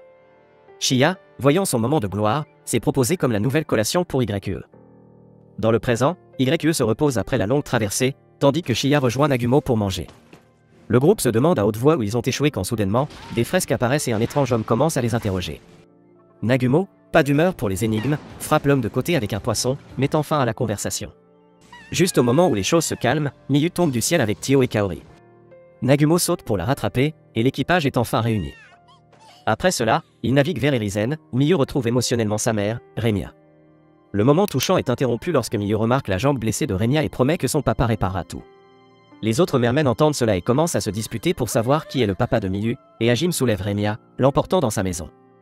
À l'intérieur, Kaori commence à soigner la jambe de Remia mais note qu'il faudra quelques jours pour la restaurer complètement. Remia les remercie pour leur aide et leur demande pourquoi Miyu appelle Nagumo papa. Nagumo explique l'histoire, mais Remia va plus loin, lui offrant de devenir le véritable papa de Miyu, s'il est intéressé. Il la rejette sèchement, déclarant qu'il ne s'occupe pas des mères célibataires. De retour dans le royaume, Shizuku tombe sur Eko, et les deux se retrouvent. Shizuku lui demande comment Eko a réussi à se remettre de son expérience proche de la mort, mais Eko commence à devenir évasive. Il ne faut pas longtemps à Shizuku pour comprendre Nagumo a dû la sauver aussi. Eko le confirme à contre-séure et lâche une autre bombe, Nagumo a officiellement été qualifié d'hérétique, malgré ses protestations et ses efforts pour sauver tout le monde. Elle se confie à Shizuku en lui disant que quelque chose ne va pas avec les responsables du royaume, qui agissent de manière suspecte, et Eko révèle qu'elle doit s'adresser à toute la classe à propos de quelque chose d'important que Nagumo lui a dit. Quelques jours après avoir quitté temporairement Erizen, le groupe se fixe sur le labyrinthe des Mélusines. Nagumo devient un homme possédé, cherchant sans relâche jour et nuit. Un soir, Kaori tente de passer du temps seul avec lui lors d'un coucher de soleil pittoresque, espérant un moment romantique. Malheureusement pour elle, YE intervient comme d'habitude, ne voulant pas laisser son homme s'éloigner dans les bras de quelqu'un d'autre. Peu après, le reste du groupe les rejoint, ruinant complètement l'ambiance que Kaori espérait créer. Nagumo a alors une idée pour trouver le labyrinthe sous-marin, sortant la preuve de conquête du dernier labyrinthe. Lorsque la lumière de la lune frappe l'artefact, il émet un faisceau lumineux qui pointe commode le chemin. Ils montent à bord de leur navire fidèle et suivent la lumière jusqu'à ce qu'un mur s'ouvre et les aspire. Le mouvement soudain déséquilibre tout le monde, mais le navire se stabilise rapidement. Sensing some omino red and black magic, Nagumo doesn't hesitate to fire of his shiny new weapon, clearing the path forward. Finalement, ils atteignent un autre cercle magique.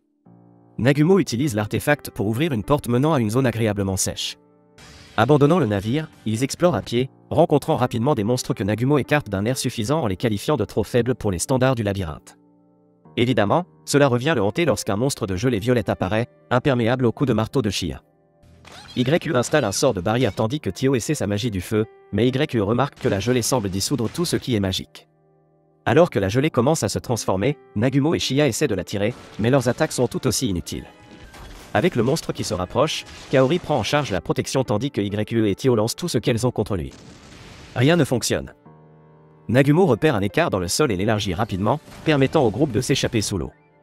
Cependant, le courant les sépare, forçant Nagumo à choisir entre sauver YU ou Kaori. Sans surprise, il choisit celle avec la plus grosse poitrine. Plus tard, Nagumo et Kaori échouent sur une plage isolée. Lorsque Kaori lui demande pourquoi il l'a choisi, Nagumo explique que YU est suffisamment forte pour se débrouiller seule, contrairement à Kaori, qui a besoin d'être protégée. Au lieu de se sentir flatté, Kaori sombre dans la jalousie, souhaitant pouvoir gagner le même niveau de confiance que YU. Nagumo, toujours aussi réaliste, lui dit de se ressaisir, car ils sont toujours dans un labyrinthe. Alors qu'ils continuent à explorer, ils tombent sur l'épave effrayante d'un navire de guerre. Sans avertissement, ils sont aspirés dans une illusion tout droit sortie de Pirates des Caraïbes. Réalisant que les illusions peuvent être perturbées par des attaques magiques, ils réussissent à repousser l'assaut fantomatique. Cependant, l'équipage ennemi les entoure rapidement, déclarant leur dévotion à une déesse et jurant de vaincre les intrus. Kaori théorise que détruire tous les navires pourrait mettre fin à l'illusion. Nagumo, prenant sa suggestion au sérieux pour une fois, se met au travail et abat efficacement la flotte. Après cela, Kaori se demande à haute voix de quoi il s'agissait.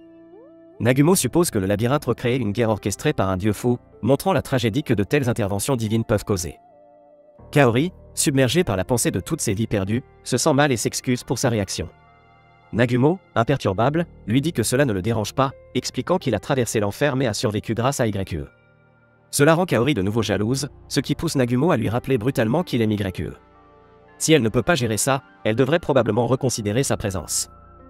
Pendant ce temps, de retour dans le royaume, Echo se dirige vers une rencontre avec les élèves lorsqu'elle est arrêtée par une mystérieuse femme vêtue en religieuse. La femme tente de la laver le cerveau pour l'amener à la montagne divine. Lorsqu'Echo résiste, la religieuse laisse tomber la subtilité et lui assène un coup au ventre, lui informant qu'elle n'a pas besoin de sa coopération, juste de son utilité en tant que pion. Non loin de là, Lily entend toute la conversation. De retour dans le labyrinthe, Nagumo décide qu'il est temps d'avoir une vraie discussion.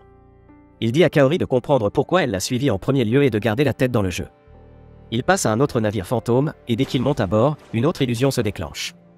Cette fois, il voit une fête avec des humains, des démons et des hommes bêtes se détendre ensemble comme si c'était une sorte de Nations Unies dans un monde fantastique. Le roi apparaît et prononce un discours émouvant sur le succès de leur traité de paix, rendant tout cela étrangement idyllique. Mais dans un véritable style humanitaire, le roi change soudainement de ton, déclarant que les humains ne pourront jamais être sur un pied d'égalité avec les autres races. Il mène alors une embuscade brutale au nom de leur dieu, massacrant les invités tandis qu'une mystérieuse femme masquée le suit à l'intérieur.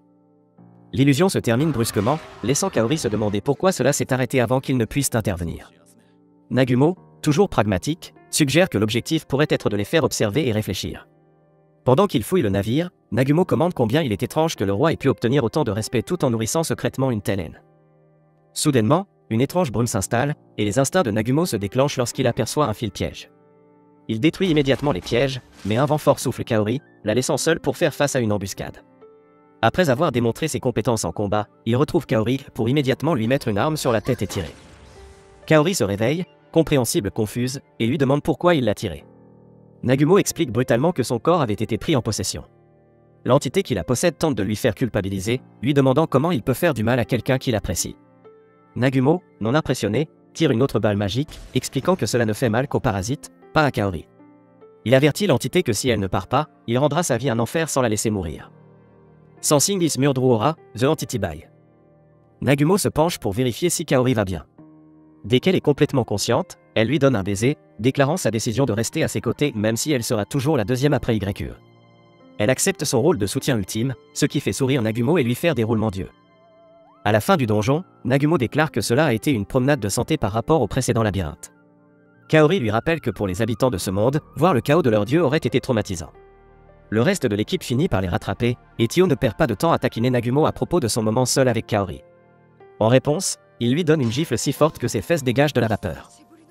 Kaori se vante du baiser, défiant directement YU, et YU, toujours aussi confiante, accueille la compétition avec un sourire. Ils entrent dans le cercle magique, acquérant le pouvoir de restauration et la preuve de conquête, mais avant qu'ils ne puissent célébrer, l'eau commence à monter, et le monstre de gelée réapparaît, prêt pour un round 2. YE le tient à distance avec sa magie spatiale pendant que Nagumo crée frénétiquement une nouvelle arme. Avant qu'il n'ait terminé, le monstre fait un dernier mouvement pour les engloutir tout entiers. Les choses semblent sombres jusqu'à ce qu'un banc de poissons apparaisse de nulle part pour le retenir. Le poisson qu'ils avaient libéré plus tôt, nommé Lehman, annonce son intervention opportune, donnant à Nagumo suffisamment de temps pour terminer son arme. Il lance les missiles, qui anéantissent le monstre de gelée dans une énorme explosion.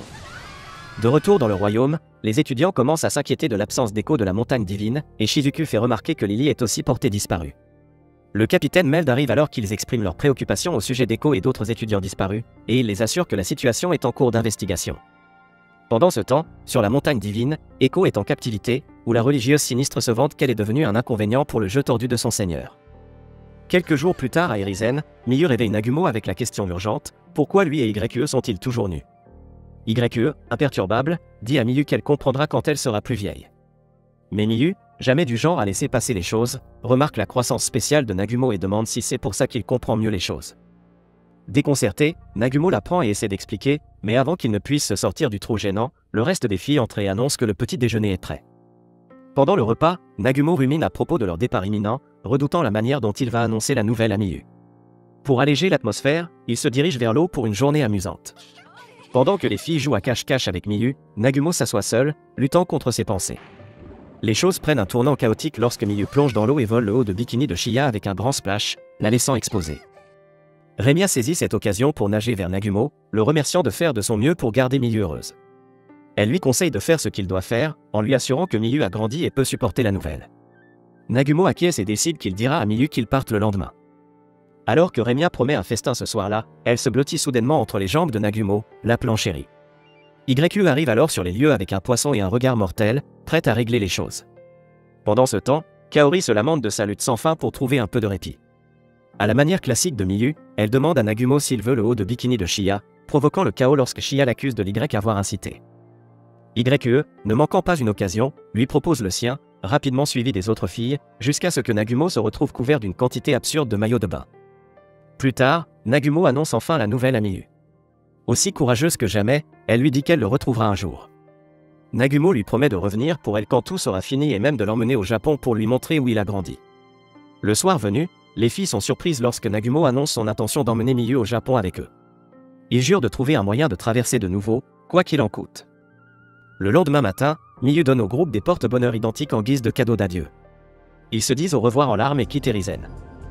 De retour au royaume, Lily traverse les ruelles, hantée par ce qu'elle a récemment vu et en proie à la question de savoir en qui elle peut avoir confiance. Pendant ce temps, une armée brainwashée est rassemblée par une femme cachée, déclarant que le moment est venu. Eyama est également là, car la trahison est désormais devenue une seconde nature pour lui. Echo, enfermé dans une cellule, exige de savoir ce qu'il compte faire de ses élèves, mais la nonne s'en va sans répondre. Resté seul, Echo place son espoir en Nagumo. Pendant ce temps, Fred déclare que le seigneur démon a émis un décret et commence à mener ses troupes pour attaquer les humains du Nord. Au palais, le capitaine Meld est troublé par un phénomène semblable à un vide qui se répand parmi les chevaliers magiques et les soldats. José rapporte que 30% de leurs forces sont affectées, mais Meld n'est pas sûr s'il s'agit d'une attaque ou simplement d'une incompétence de masse. Il ordonne à José de trouver quelqu'un de connaissant la magie noire pour enquêter et contenir la situation. Alors que Meld est assis dans son bureau, se demandant pourquoi il n'a pas encore été ciblé, il écrit des lettres au duc d'Ankaji et à Nagumo au cas où quelque chose lui arriverait. Ses réflexions sont interrompues par un coup à la porte, et c'est Eyama, qui prétend avoir quelque chose d'urgent à partager. Meld le laisse entrer, mais Eyama reste là, silencieux et suspicieux. Un second coup à la porte brise la tension, et cette fois, c'est José avec un autre rapport. Mais lorsque Meld ouvre la porte, José attaque, clairement envahi par le vide. Meld parvient à esquiver et à repousser l'attaque de José, pour remarquer que Eyama se dirige vers lui avec des intentions malveillantes. Avant que Meld ne puisse réagir, Eyama lui porte un coup de couteau dans le dos, scellant ainsi sa trahison. Le capitaine Meld, prouvant qu'il n'est pas du genre à se laisser faire, utilise un sort de vent pour envoyer ses attaquants valser à travers la pièce. Apercevant Eyama qui guette, il se prépare à l'abattre, mais deux chevaliers magiques accourent à la rescousse d'Eyama. Malgré leur supériorité numérique, Meld en vient rapidement à bout, rappelant fermement que Nagumo n'est pas le seul à être un badass en ville.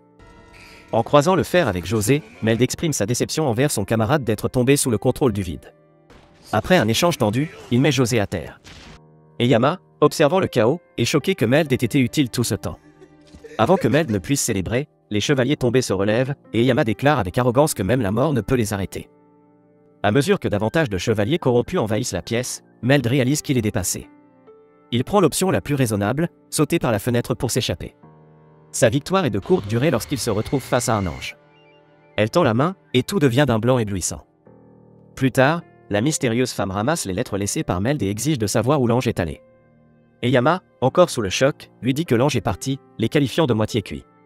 Imperturbable, la femme déclare avec arrogance que tout se déroule comme prévu, prouvant qu'elle bénéficie de la bénédiction de Dieu. Le lendemain, Nagumo se promène dans la région lorsqu'il aperçoit un groupe de bandits encerclant des personnes prises dans un sort de barrière. Alors que la barrière commence à faiblir, Kaori lui supplie d'intervenir. Sans hésitation, Nagumo accélère, arme à la main, éliminant les bandits avec une efficacité glaciale. Une fois arrivé, Kaori se précipite pour soigner les blessés pendant que Nagumo continue de faucher les bandits. Soudain, Lily apparaît, courant vers Kaori avec soulagement. Les deux se retrouvent, et Lily est ravie de rencontrer enfin Nagumo en personne. Nagumo, cependant, ne la reconnaît pas, laissant Kaori expliquer maladroitement qu'elle est la princesse. Lily les rejoint dans le van et met Nagumo au courant du lavage de cerveau en cours au palais et de l'enlèvement d'Eko. Elle explique qu'elle se rendait chez le duc pour demander de l'aide mais qu'elle a eu la chance de les croiser. Nagumo, toujours concentré sur la mission, déclare qu'ils sauveront Eko en premier. Il remarque que la montagne divine est aussi un labyrinthe et s'interroge sur la magie ancienne qu'il pourrait renfermer. Pendant ce temps, dans sa cellule, Eko est assise anxieusement, tentant de deviner les plans de ses ravisseurs. Elle commence à soupçonner que Nagumo pourrait déjà être en train d'agir, et ses soupçons se confirment lorsqu'il apparaît soudainement devant sa fenêtre. À la manière classique de Nagumo, il fait irruption comme une équipe de sauvetage à lui tout seul. Lorsque Nagumo lui dit qu'il est là pour la sauver, Eko devient gêné. Il s'approche d'elle, la saisissant, mais avant que les choses ne deviennent bizarres, elle lui rappelle qu'elle est son professeur. Nagumo, pragmatique comme toujours, rétorque qu'il était simplement en train de lui retirer ses chaînes et lui suggère de ne pas avoir l'esprit mal placé.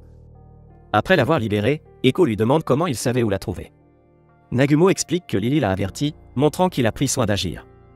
Eko le remercie de l'avoir sauvé à Harris, mais lui conseille de faire attention maintenant qu'il a été marqué comme hérétique. Leurs échanges sont interrompus par un bruit de commotion. Nagumo apprend que des démons attaquent et dit à Eko de rejoindre le groupe. Mais avant qu'elle ne puisse bouger, une lumière brillante englobe soudainement la zone. Le sommet de la montagne est complètement désintégré, révélant un ange qui se présente comme Noin, l'apôtre de Dieu. Pendant ce temps, au château, le groupe se dirige vers la chambre de Shizuku, mais les fenêtres se brisent soudainement, et le chaos éclate. Lily constate que la grande barrière a été détruite, laissant le royaume grand ouvert aux attaques.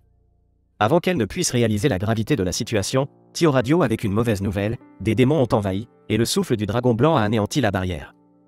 YE suggère rapidement de se diviser, Kaori et Lily localiseront les étudiants, tandis qu'elle et Shia partiront faire payer Fred pour avoir osé blesser Nagumo. En rejoignant Tio à la tour de l'horloge, YE et Shia demandent la position de Fred. Avant qu'elle ne puisse planifier leur attaque, Nagumo radio et ordonne à Tio de prioriser la mise en sécurité d'Eko. Tio s'envole immédiatement avec Eko à sa suite. Soudainement, Shia reçoit une prémonition et avertit YE juste avant qu'une attaque n'incinère la tour de l'horloge. Elles échappent de justesse, mais Fred arrive avec ses forces en renfort.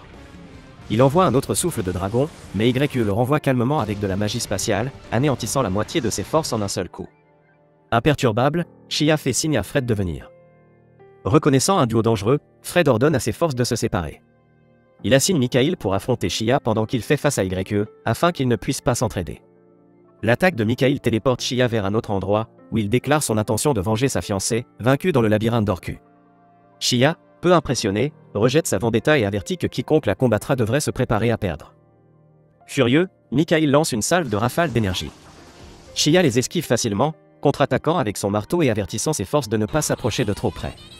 Elle invoque ensuite la boule de démolition de Miley et commence à envoyer les ennemis valser de gauche à droite. Lorsque les forces de Mikhail la percent de pics de pierre, elle commence à se pétrifier, mais elle annule rapidement l'effet en utilisant la magie de restauration quasi. En roulant Mikhail dans sa chaîne, Shia l'écrase contre le sol, mettant fin au combat dans une violente défaite unilatérale. Pendant ce temps, du côté de YE, Fred la bombarde de feu, mais elle l'absorbe sans effort. Elle riposte en invoquant un dragon de foudre, mais il est annulé par un autre ninja tortue. Fred, tout sourire, affirme que tant qu'il possède le pouvoir de la tortue, sa magie ne fonctionnera pas. YE, peu impressionné, invoque 5 dragons de foudre, anéantissant la tortue et la moitié des forces de Fred. Désespéré, Fred lance un sort ressemblant à une bombe atomique, nivelant la zone. YE en sort indemne, mais le dragon de Fred profite de l'occasion pour la poignarder alors qu'elle est distraite. Riant malgré la douleur, YE se transforme en démon et lance la réversale de résurrection, faisant réapparaître la blessure que Hajime lui avait infligée dans le labyrinthe. Le coup affaiblit considérablement Fred, le forçant à se retirer sous la couverture de ses hommes en utilisant la magie spatiale. Shia arrive juste au moment où Fred s'échappe. YE, bien que contrarié, l'informe de la situation et se prépare pour les prochaines étapes. Pendant ce temps, Nagumo poursuit sa mission de sauvetage, portant Echo tout en esquivant les attaques. Noa, brandissant son épée, fonce, bloquant ses tirs et frappant contre lui. Nagumo évite habilement, ripostant avec ses boucliers croisés. Noa reconnaît sa force, admettant que c'est pourquoi il n'est pas fait pour être un pion pour leur dieu. Elle lance une explosion magique, mais Nagumo utilise ses outils pour ériger une barrière juste à temps. À mesure que la bataille s'intensifie, Nagumo entend des chants venant de l'église, générant un chant magique qui affaiblit tout le monde à proximité. Il remet en question les priorités de Noa, lui demandant pourquoi elle le cible plutôt que de s'occuper des démons qui menacent le royaume. Elle répond de manière cryptique, ainsi soit-il, ce qui pousse Nagumo à l'accuser d'utiliser les humains comme pions, tout comme le dieu qu'elle sert. Imperturbable, Noa tire une nouvelle attaque dévastatrice, brisant enfin la barrière de Nagumo, mais avant qu'elle ne puisse le finir, Tio arrive en volant et l'éjecte. Nagumo confie rapidement Echo à Tio, qui la vole en sécurité tandis qu'il se prépare à affronter la suite du combat. Alors que Tio vole Echo en sécurité, elle mentionne tranquillement qu'elle doit s'occuper de quelques affaires non terminées avec l'église et prévoit de déposer Echo. Cependant, Echo insiste pour rester, révélant que sa magie est comparable à celle des mages des dieux. Elle est déterminée à aider, prouvant qu'elle est plus qu'une simple enseignante prise dans le chaos. Pendant ce temps, Nagumo poursuit son combat acharné contre son adversaire, qui refuse de se laisser abattre. Il remarque que sa puissance magique reste inébranlable, même alors que sa capacité limite commence à s'épuiser. Blessé et épuisé, Nagumo continue l'assaut, ne lui infligeant que quelques égratignures malgré ses attaques à courte portée. Changeant de tactique, il sort 2 anneaux spatiaux et les utilise pour transporter ses attaques directement vers elle, brisant ses épées. La rendant temporairement sans défense, il la bloque sur place et active son arme ultime, une attaque qu'aucune personne n'a survécu auparavant. Malgré ses tentatives de résistance, Nagumo donne le coup fatal, la vainquant enfin. Juste au moment où il reprend son souffle, une énorme explosion secoue la zone. Nagumo se précipite pour enquêter et découvre que Tio et Echo ont accidentellement fait sauter toute l'église, éliminant tout le monde à l'intérieur. Echo, horrifié par le carnage qu'elle a causé, a du mal à comprendre l'ampleur de ses actions. Nagumo, étonnamment tendre, la réconforte en lui rappelant que ce n'était pas intentionnel. Avant qu'il ne puisse y réfléchir plus longtemps, Tio signale une silhouette lumineuse qui essaie d'attirer leur attention. Ils la suivent jusqu'à un cercle magique, ce qui pousse Nagumo à se demander s'ils ont accidentellement trouvé un autre labyrinthe. Effectivement, ils sont transportés dans une nouvelle pièce où ils reçoivent de la magie capable de manipuler les âmes, le même type de magie que Mildy utilisait autrefois pour garder son âme dans un golem. Nagumo s'avance pour lire les conditions de complétion du labyrinthe, conquérir 2 autres labyrinthes, abandonner toutefois en les dieux, et surmonter un effet alimenté par l'énergie divine. Satisfait d'avoir coché toutes les cases, il prend l'anneau. Echo le ramène ensuite à la réalité, lui rappelant que la capitale est toujours sous attaque et qu'ils doivent partir. Pendant ce temps, de retour dans la capitale, Shizuku se réveille au bruit étrange. Curieuse, elle sort du lit et remarque d'autres étudiants qui se promènent.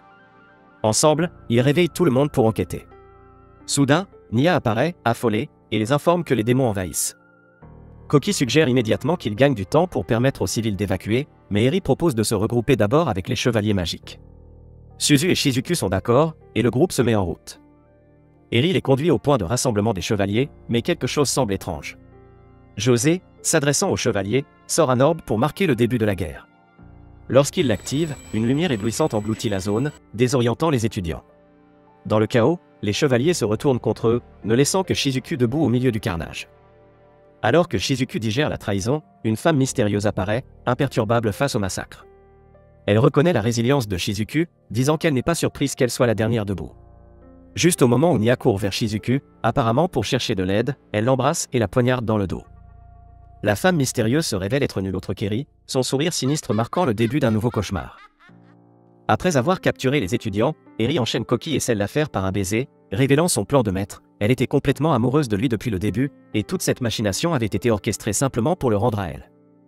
Shizuku, horrifié, exige de savoir ce qu'Eri a fait aux autres. Avec un sourire tordu, Eri annonce qu'ils sont tous morts et liés à elle par un sort spécial de nécromancie qui lie leurs âmes à la sienne. Lorsque le groupe refuse de le croire, Eri montre calmement la vérité en ressuscitant un camarade juste devant eux. Suzu, dévastée, demande comment elle a pu faire une chose aussi monstrueuse, mais Eri la remercie sournoisement d'être assez crédule pour l'avoir aidé à en arriver là. Se tournant vers Shizuku, Eri déclare son intention de l'utiliser pour éliminer Kaori. Attrapant une épée, elle s'apprête à la plonger dans Shizuku, mais une barrière soudaine l'arrête, la repoussant en arrière. Debout à l'entrée, Kaori tient bon, lançant des sorts de protection pendant que Lily renforce la barrière. Un chevalier magique s'approche discrètement par derrière pour attaquer, mais Eyama apparaît, le neutralisant rapidement. Désespérée, Lily se tourne vers lui pour demander de l'aide, mais à la grande surprise de tous, Aoyama l'assomme, poignarde Kaori et déclare qu'il l'a enfin eu. Malgré la trahison, Kaori parvient à lancer un sort de guérison qui restaure les étudiants et commence à se soigner elle-même. Cependant, Aoyama intervient et enfonce davantage l'épée en elle, éteignant sa lumière. Maintenant guéri, Koki se libère de ses chaînes et se transforme en berserker contre les chevaliers magiques. Inspirés, les autres étudiants se joignent à lui, combattant de toute leur force. Lorsque Koki tourne son attention vers Eri, le capitaine Meld l'intercepte, le forçant à un duel. En plein combat, Koki se fatigue soudainement et commence à cracher du sang. Eri révèle que le baiser qu'elle lui a donné plus tôt était empoisonné, mais pas mortel, bien sûr, car elle veut le plaisir de l'achever elle-même. Ensuite, Eri tourne son attention vers Kaori, commençant à réciter un sort d'attachement d'âme pour la servir complètement. Avant qu'elle ne puisse finir, Nagumo se téléporte et exige des réponses. Sans hésiter, il écarte Eri et confie Kaori à Tio et Echo pour qu'elle s'occupe d'elle. Eri, avec un sourire suffisant, insiste sur le fait que c'est inutile puisque Kaori est déjà morte, puis tente de négocier avec Nagumo. Un chevalier magique se jette sur lui par derrière, mais Nagumo, sans même se retourner, tire une balle en plein dans la tête du chevalier. Inébranlable, Eri envoie le capitaine Meld après lui. L'épée de Meld entre en collision avec les doigts de Nagumo, incapable de le faire bouger. Réalisant que Meld supplie silencieusement d'être libéré, Nagumo accède à sa demande, le tuant d'une seule balle. Puis, dans la pure tradition des héros d'action, il sort une mitrailleuse et abat les autres chevaliers magiques. Alors que la poussière retombe, Nagumo met le pistolet sur la tête d'Eri, exigeant ses derniers mots. Mais avant qu'il ne puisse appuyer sur la gâchette, une boule de feu fonce vers lui. La déviant facilement, il se tourne pour voir Aoyama crier de façon incohérente et charger vers lui. Nagumo écrase Aoyama au sol, coupant court à sa crise et lui ordonnant de se taire. Le tenant par le cou, Aoyama accuse Nagumo de tout ce qui a mal tourné dans sa vie, en pleurant de manière incontrôlable. Nagumo, ne s'intéressant pas à ses jérémiades, le frappe dans la horde de monstres entourant le bâtiment, le réduisant au silence. Tio appelle Nagumo, lui annonçant qu'ils ont réussi à attacher l'âme de Kaori, mais qu'ils ont besoin d'aide supplémentaire pour terminer le processus. Juste à ce moment-là, Fred apparaît, se vantant que Nagumo est entouré et devrait se rendre. Reste calme, Nagumo active un dispositif qui libère un immense rayon d'énergie, oblitérant tout à l'extérieur des murs d'un seul coup. Se tournant vers Fred, il lui dit froidement de disparaître de sa vue. Humilié, Fred jure de se venger de sa défaite et se retire, emportant Eri avec lui. Enfin, YU et Shia arrivent sur les lieux, rejoignant Tio pour continuer à travailler sur Kaori, et Nagumo rassure Shizuku qu'ils la ramèneront, quoi qu'il en coûte. Quelques jours plus tard, Lily lit un rapport détaillé qui reconstitue le chaos qui s'est déroulé. Il révèle qu'Eri a utilisé sa nécromancie pour prendre le contrôle de la démone du labyrinthe, l'utilisant comme un pion pour conclure un accord avec les démons, qui lui donnait accès au royaume en échange de Koki. De plus, il est confirmé que le lavage de cerveau et le meurtre du roi sont l'œuvre de la religieuse disparue. Secouée par ces révélations, Lily prend un moment pour visiter les hommages dédiés aux défunts. Pendant ce temps, les filles poursuivent leurs efforts pour restaurer Kaori. YU suggère à Nagumo de faire une pause et de rendre visite à Echo, qui s'est tenue à distance. Lorsqu'il la trouve, Echo confesse sa tristesse face à la mort de ses étudiants, se lamentant du poids de son échec. Nagumo, montrant une facette inhabituelle de compassion, lui offre son dos pour pleurer. Plus tard, Koki et Shizuku terminent leur entraînement, et Lily passe les voir. Koki, toujours pensif, admet qu'il attendait Nagumo mais reste méfiant envers lui. Avant que quiconque puisse répondre, Nagumo et le reste du groupe tombent soudainement du ciel dans leur style dramatique habituel. Lorsque Shizuku demande des nouvelles de Kaori, Nagumo la prévient qu'elle pourrait être un peu différente. Quelques instants plus tard, Kaori atterrit dans son nouveau corps, stupéfiant tout le monde. Shizuku la prend dans ses bras, soulagée qu'elle soit en vie. Curieux, les étudiants demandent ce qu'il est advenu de son corps d'origine. Kaori explique qu'elle voulait devenir plus forte, alors le groupe a réparé ce corps et transféré son âme dedans. Son corps d'origine reste suspendu dans la magie, prêt à la recevoir lorsqu'elle le souhaitera. Reconnaissante, Shizuku remercie Nagumo pour tout ce qu'il a fait et lui promet de le lui rendre un jour. Après que Nagumo ait révélé la vérité sur le dieu de ce monde, Koki, prévisiblement, s'enthousiasme, déclarant son intention de combattre le dieu. Nagumo, cependant, le calme en déclarant qu'il n'a aucune intention de se battre pour des gens qu'il ne connaît pas. Il dit à Koki de devenir plus fort et de les protéger lui-même. Plus tard dans la soirée, le groupe dîne au palais. Les étudiants les rejoignent et demandent avec enthousiasme quelle est leur prochaine destination. Lorsque Nagumo mentionne le labyrinthe qu'ils vont explorer, Lily demande à les accompagner, expliquant qu'elle veut visiter la capitale impériale pour parler avec l'empereur. Nagumo n'y voit aucun inconvénient, mais précise qu'il n'a aucune intention de se rendre lui-même à la capitale. Koki se propose de protéger Lily et demande à Nagumo de lui montrer comment acquérir de la magie ancienne pour devenir plus fort. Cela inspire les autres étudiants, qui sont tous impatients de se joindre à eux pour avoir la chance de se renforcer. Nagumo accepte à contre-séure et leur dit qu'ils partiront à l'aube, ce qui les plonge dans un frisson d'excitation. Pendant le dîner, les filles se relaient pour nourrir Nagumo. Pour une fois, ils se laissent faire, à leur grand plaisir. Cependant, Tio va un peu trop loin, s'excitant un peu trop avec sa cuillère et rendant l'atmosphère gênante. Elle exige alors une récompense pour avoir sauvé Echo, le taquinant en lui disant d'enfoncer son outil dans son arrière-train comme il l'avait fait lorsqu'ils se sont rencontrés.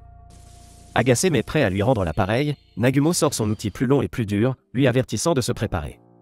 Tio tente immédiatement de se rétracter, réalisant qu'elle a peut-être voulu en faire trop. Le lendemain matin, le groupe se réunit à l'extérieur, tandis que les étudiants et Lily les rejoignent, prêts pour le voyage à venir. Après un au revoir réticent à Echo et à l'équipe des héros, ils partent pour leur prochaine aventure. Merci d'avoir regardé le récapitulatif. N'oubliez pas de liker, partager et vous abonner pour plus de récapitulatifs d'animes incroyables.